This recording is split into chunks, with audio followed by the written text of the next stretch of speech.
All right, we've covered white. Let's move on to blue here. We're going to talk about the mythics and rares first. And the first card we have on our docket is Lear, Disciple of the Drowned. I'm not sure if I'm saying that right. It's a made up name anyways, so don't sue me. This is a very unique card. It kind of could be format warping, like how Teferi, the 3-drop Teferi was format warping, basically shuts down counter spells. The first line of text says spells cannot be countered. And then on top of that, it lets you, gives you access to your instant sorceries in your graveyard by giving them flashback. I don't know if it's as good as T3. In fact, I know it's not because, first of all, it's 5 mana, which is always a lot of mana in the historic sets, but maybe good enough for standard. But we never know. It could be. The one thing I don't like about it is that T3 was your opponent's cards, and this is universal. And blue wants counter spells. Obviously that's the color of counter spells. So it could be a casual deck. I mean, the casual card. They're marking it as $15.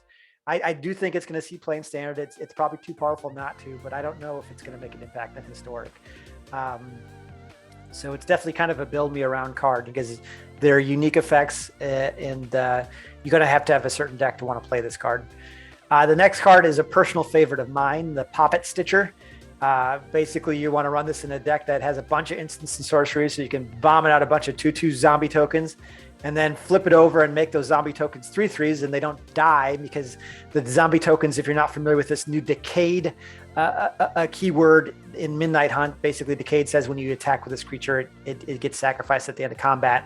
But if they are 3/3s, the Decade keyword goes away, and then they stay out and play. So this is definitely a fun build me around card. I love whenever I see the word whenever, because whenever it always gets your creative juices flowing, it's going to be some kind of engine build around card. So I'm probably higher on this card than other people might be. But I think it's definitely going to maybe spawn a whole new deck in standard, just featured around Poppet Stitcher, but we'll see. Next, we have Spectral Adversary. So this is in that whole cycle of 2-drop or 3-drop cards that have the basically it's almost like a multi-kicker ability. This I feel like is one of the weakest out of all of them. Yes, it's flying and flash 2-drop. It's probably one of the best bodies out of all of them, but I think the ability that it offers when it comes into play is, yes, it protects your creature from a removal with phase, and you could do multiple creatures, but for 4 mana that's probably not going to happen. You're not going to be sitting there phasing out multiple creatures from removal. I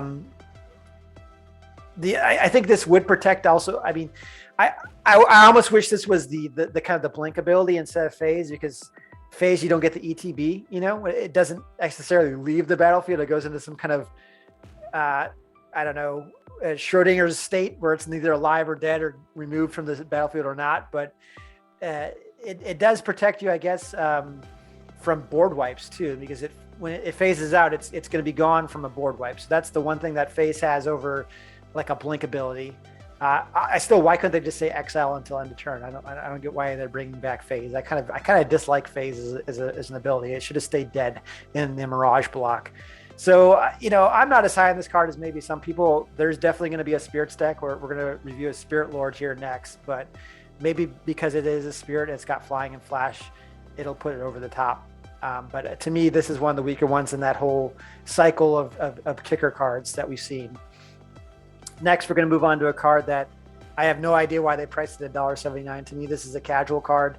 This might see play in Commander Magic, but other than that, way too expensive, way too unimpactful to matter. So 5 mana in Cursive player, you get to draw cards, blah, blah, blah. Just not that great of a card. And then we're going to move on to Grafted Identity. And Maro, again, another teased card. He said, there's going to be a control magic spell for 4 mana. What he neglected to mention is there's a huge condition on this. First of all, the blue deck that wants to enchant a creature is not going to be running that many creatures. So that's a pretty big barrier of entry right there, having to sacrifice a creature. I think the thing that makes control magic so great is that it's basically a 2-for-1. You're not only removing their creature, you're gaining a creature in place of it. Now you're kind of like 1-for-1ing, I guess. I mean, I just don't see this card seeing play, and the 69-cent price tag on MTG Goldfish reflects that. It might see play in Commander Magic, but this is not going to see play in any serious constructed deck. So we're moving on to Malevolent Hermit, who I definitely think is going to see play.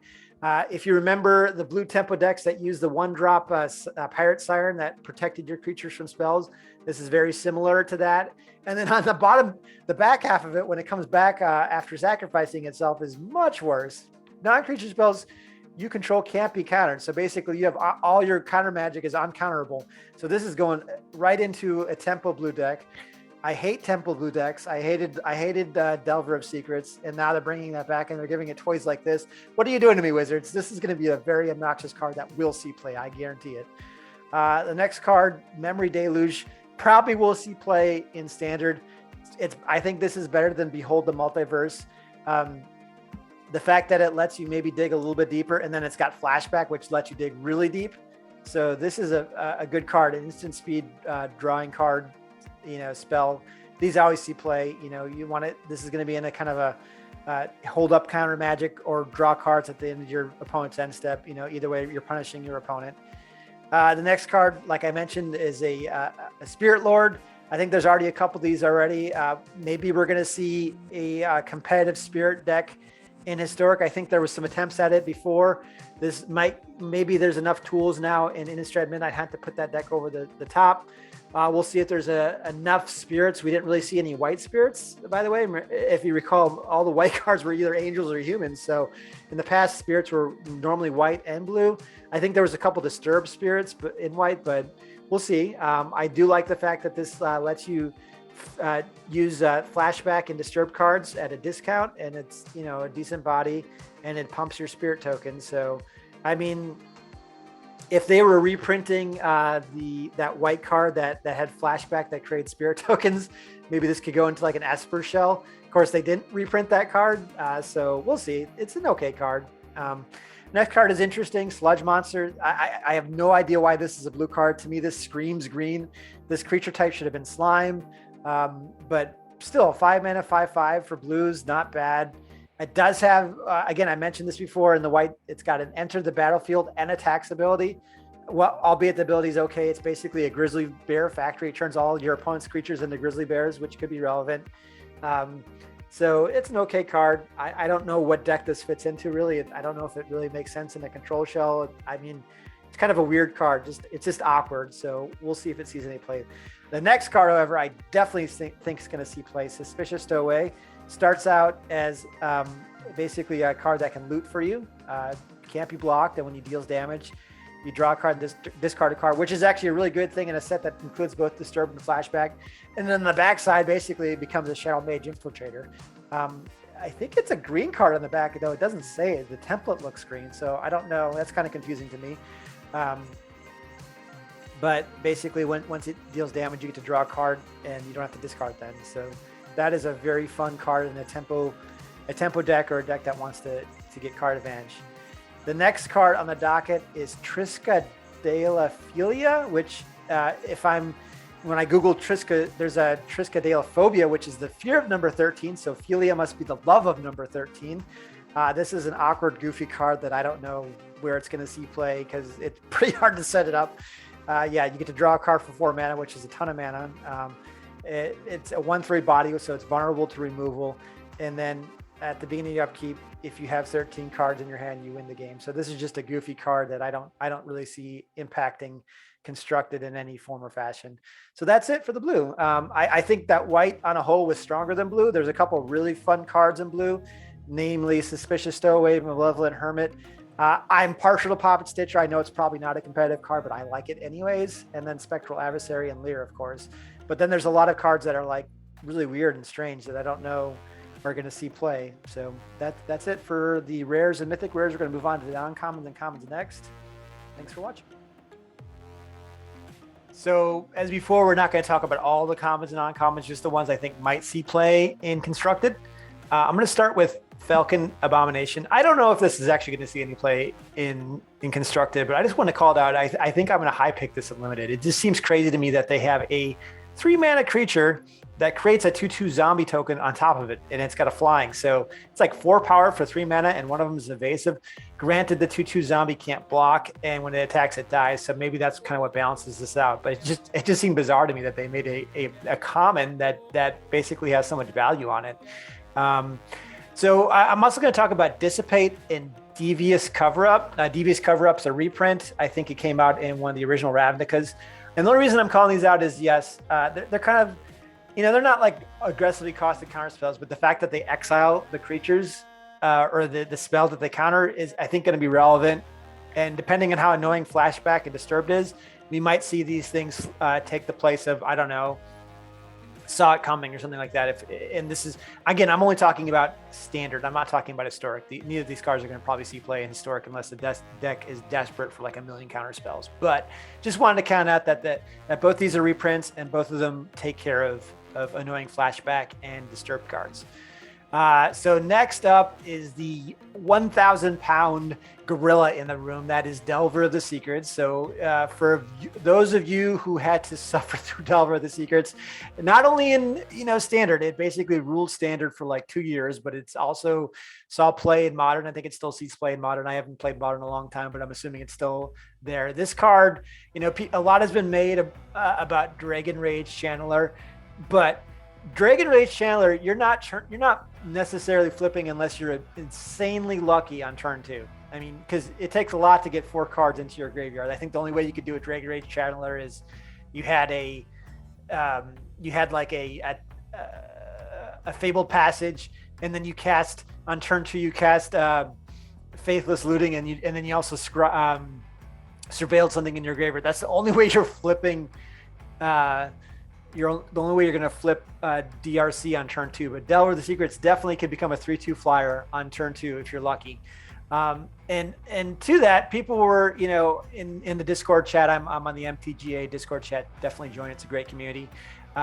You should. People were saying, well, what in standard is going to help us flip the Channeler? And they did. They actually put a card in this block that's going to help. It's called Otherworldly Gaze. Look at the top 3 cards of your library, put any number of them into your graveyard, and the rest on the back of top of your library in any order, and then it's got Flashback. So it's kind of a way to set up the top of your library instant speed to help you flip the Delver of Secrets, and for a card that's also got Flashback. The only thing about Otherworldly Gaze is it doesn't let you draw any cards. It's only kind of basically a scry 3, if you will, that can help you with Flashback and stuff like that. So there is one way that will help. I mean, the other way to flip Delver Secrets is to have a deck with 20 instants and sorceries or whatever it is.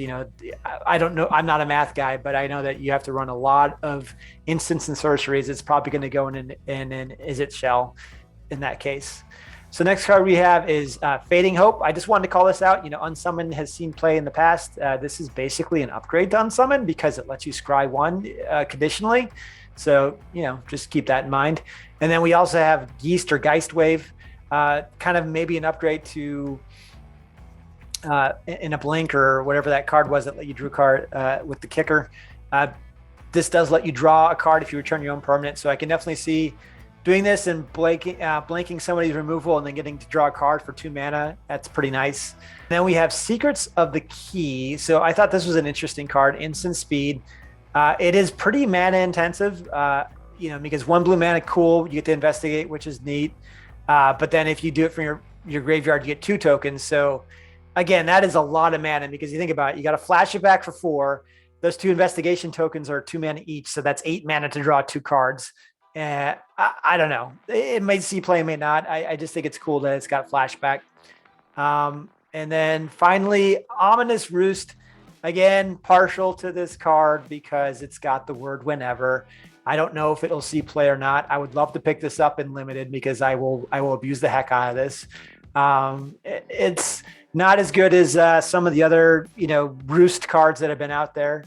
The one that Kickers, for example, that just basically took over games, but it could see play. The fact that the 1/1 tokens can't block is pretty limiting, so maybe not, but I just wanted to call it out there because I'm partial to cards like that have the word whenever.